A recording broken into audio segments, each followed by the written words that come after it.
Ya, bismillahirrahmanirrahim. Assalamualaikum warahmatullahi wabarakatuh. Alhamdulillah,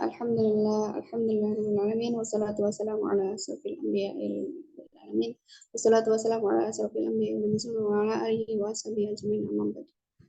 Pertama-tama, marilah kita menjatuhkan puja dan bersyukur kita terhadap Allah Subhanahu wa Ta'ala sehingga kami dapat menyelesaikan tugas presentasi etika bisnis ini tanpa ada halangan suatu apapun.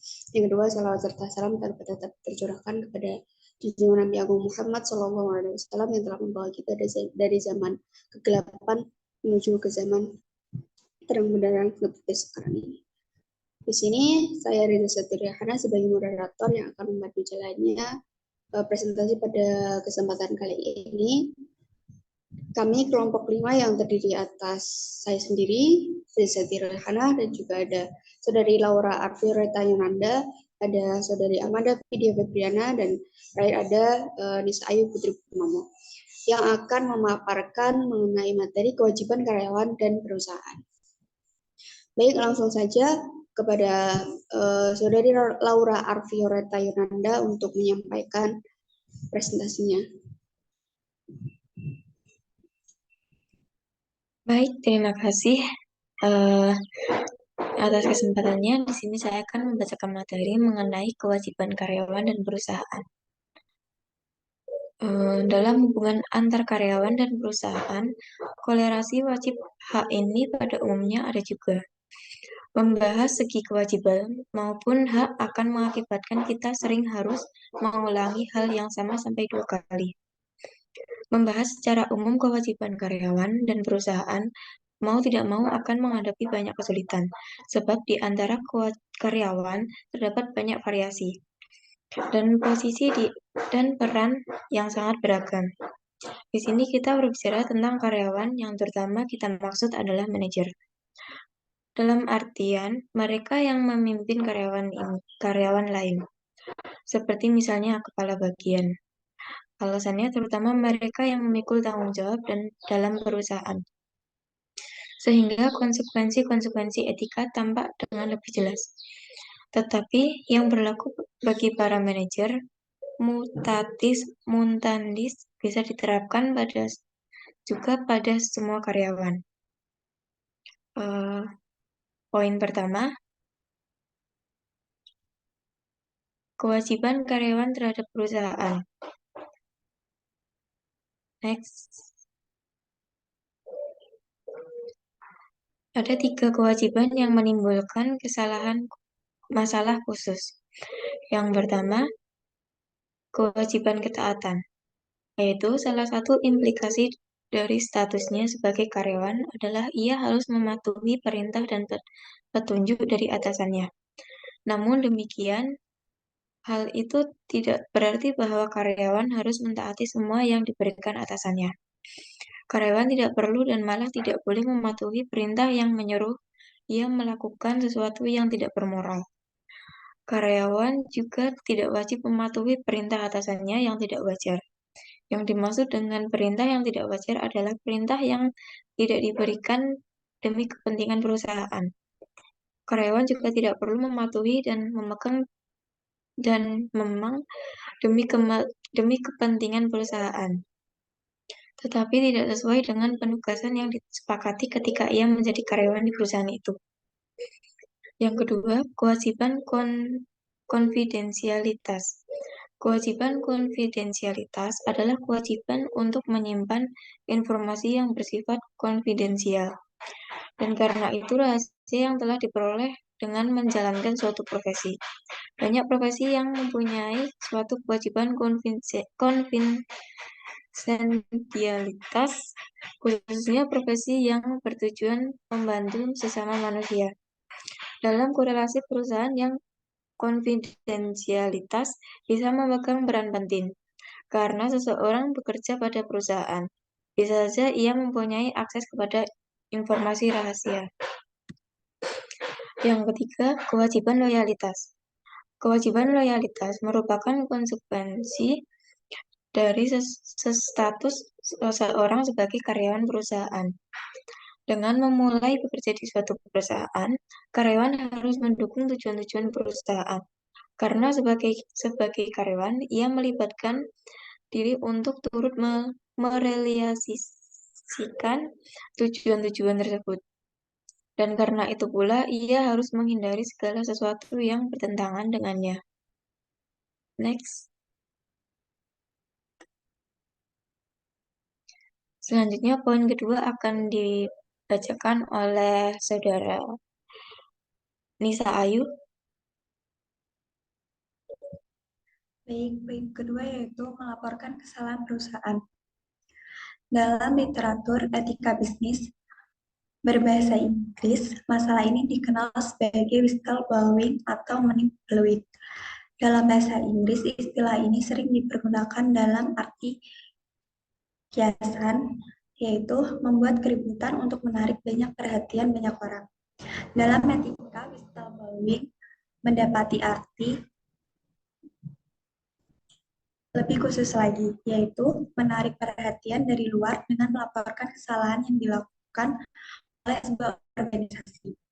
Dalam konteks pemerintah, misalnya, terjadi whistleblowing bila seorang pegawai negeri memberitahukan kepada pers tentang praktek-praktek korupsi dari atasannya.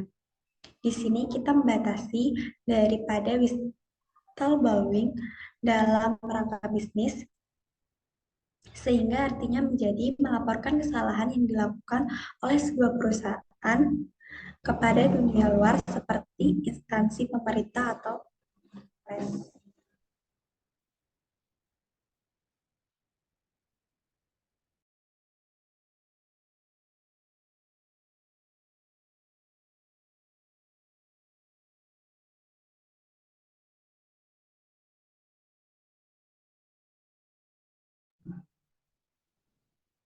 Pelapor bisa dibenarkan secara moral bila 5 syarat berikut ini terpenuhi. Yang pertama yaitu kesalahan perusahaan harus besar. Jika kesalahan perusahaan kecil saja, misal hanya membayar pajak sedikit kurang dari kewajibannya, hal itu tidak pantas dilaporkan. Dalam Kekaisaran Roma sudah dikenal pepatah de minimis curat praetor yang bunyinya hakim tidak memperhatikan hal-hal yang remeh. Perkara kecil tidak membenarkan untuk membuat keributan. Selama kesalahan kecil saja, loyalitas terhadap perusahaan tetap harus diutamakan. Yang kedua yaitu laporan harus didukung oleh fakta yang jelas dan benar. Semua fakta tentang kesalahan harus jelas dan dimengerti dengan betul oleh si pelapor. Tidak boleh terjadi orang melaporkan sesuatu secara faktual kurang jelas atau tidak dikuasai betul oleh si pelapor. Pelapor berupa saya mempunyai kesan atau kalau tidak salah, tidak dapat diterima. Dalam konteks industri modern yang memakai teknologi tinggi, syarat kedua ini seringkali sulit terpenuhi karena hanya sedikit orang-orang betul menguasai masalahnya. Yang ketiga yaitu pelaporan harus dilakukan semata-mata untuk mencegah terjadinya kerugian bagi pihak ketiga, bukan karena motif lain. Kerugian besar kepada pihak ketiga bukan saja harus menjadi kenyataan atau syarat pertama, melainkan juga motif untuk melaporkan kesalahan.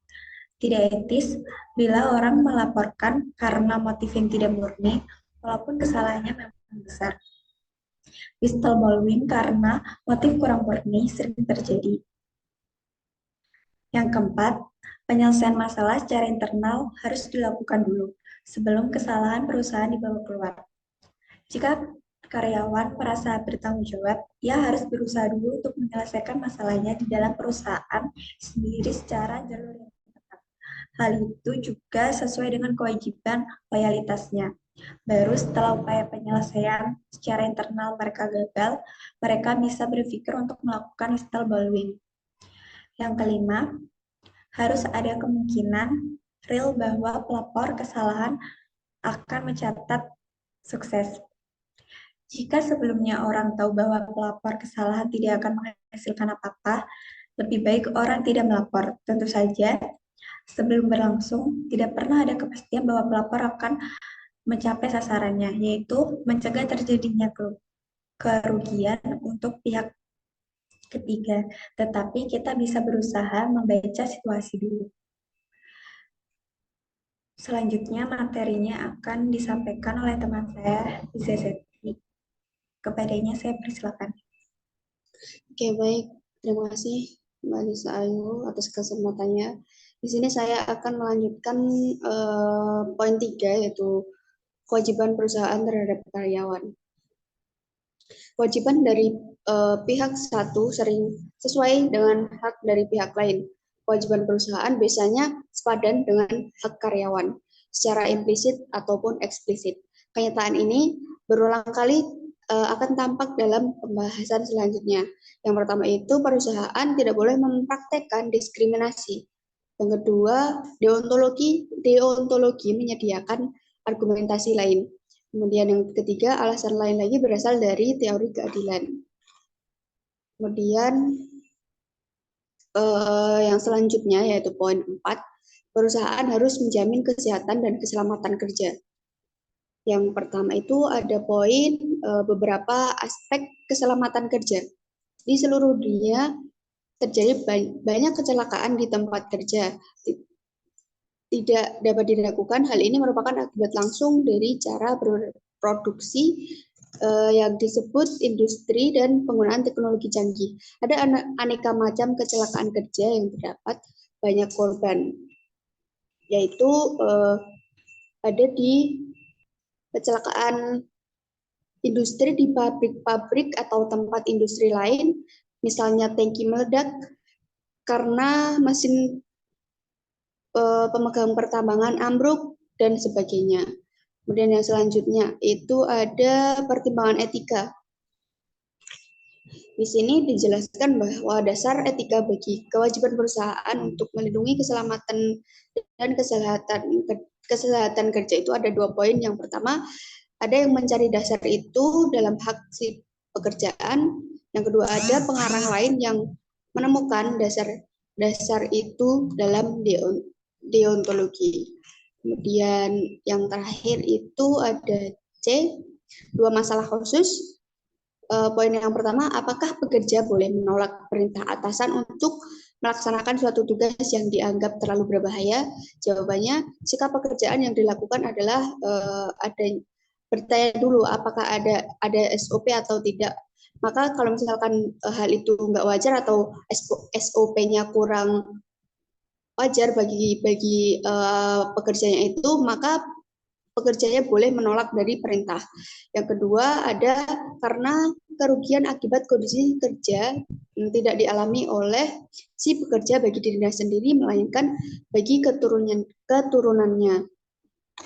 Dengan kata lain, pekerjaan bisa membawa resiko reproduktif atau dalam artian bahwa pekerja pria maupun wanita menjadi infertil. Contoh kasusnya itu ada kasus Johnson Controls dan kasus American Cinnamon Company.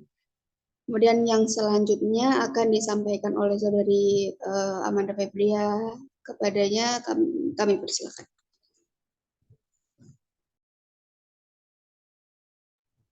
Oke, selanjutnya kewajiban memberi gaji yang adil. Dalam gerakan-gerakan sosial di zaman industri, upah yang adil sering menjadi pokok perjuangan yang utama. Sampai sekarang hampir di segala penjuru dunia masih terjadi pemogokan kerja untuk rasa demi menurut upah lebih baik. Juga negara yang baru mulai membangun industrinya seperti Indonesia tidak luput dari gejala sosial tersebut. Lanjut. Yang pertama, menurut keadilan industri. Pekerja menekankan bahwa gaji baru adil sesuai dengan keutuhan di si pekerja beserta keluarga. Bisa saja prestasi dua pekerja sama, tapi yang satu mempunyai kebutuhan lebih banyak karena sudah berkeluarga, sedangkan yang lain belum. Atau yang satu mempunyai keluarga besar, sedangkan keluarga dari yang lain kecil saja. Tetap adil bila mereka diberi gaji yang berbeda, asalkan perbedaan itu didasarkan atas kebutuhan. Adil tidaknya gaji menjadi lebih kompleks lagi jika diakui bahwa imbalan pekerja lebih luas daripada take home pay saja. Fasilitas khusus seperti rumah, kendaraan, bantuan beras, dan lain-lain harus dipandang juga sebagai sebagian dari imbalan kerja. Dan lebih penting lagi adalah asuransi kerja, jaminan kesehatan, prospek pensiun, dan sebagainya. Gaji yang relatif rendah bisa mencukupi juga asalkan dikompensasikan oleh jaminan sosial yang lebih baik serta fasilitas-fasilitas. Kedua, 6 faktor khusus. Supaya gaji atau upah itu adil atau fair, menurut mereka 6 kriteria berikut ini pantas dipertimbangkan sebagai pegangan. Yang pertama, peraturan hukum. Kedua, upah yang lazim dalam sektor industri tertentu atau daerah tertentu. Ketiga, kemampuan perusahaan. Keempat, sifat khusus pekerjaan atau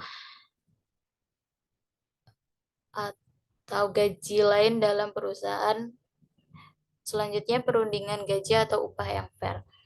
Kemudian 3, senioritas dan imbalan rahasia.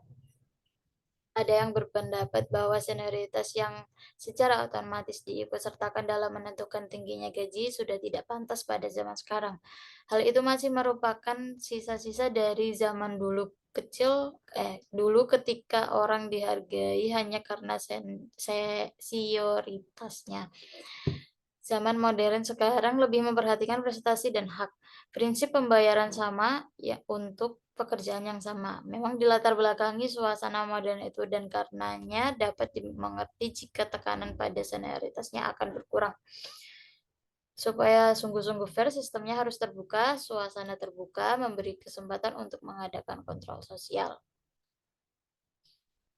Selanjutnya,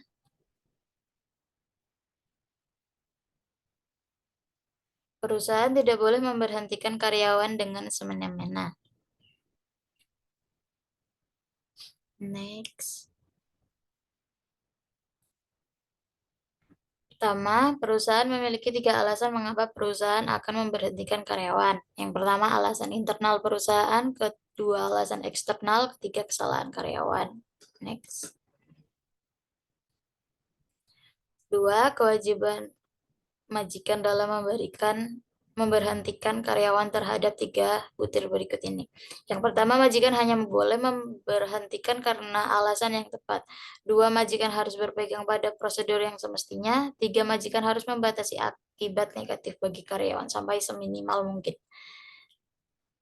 Salah satu cara yang banyak membantu untuk meringankan efek-efek buruk dari PHK adalah memberitahu prospek itu kepada karyawan beberapa waktu sebelumnya. Selanjutnya, saya kembalikan ke moderator. Oke, baik. Terima kasih kepada teman-teman yang telah memaparkan materinya. Kemudian di sini saya perwakilan dari kelompok 5, mohon maaf apabila ada kesalahan kata dalam menyampaikan materi. Dari saya cukup, kurang lebihnya mohon maaf. Billahi fisabilil haq, wassalamualaikum warahmatullahi wabarakatuh.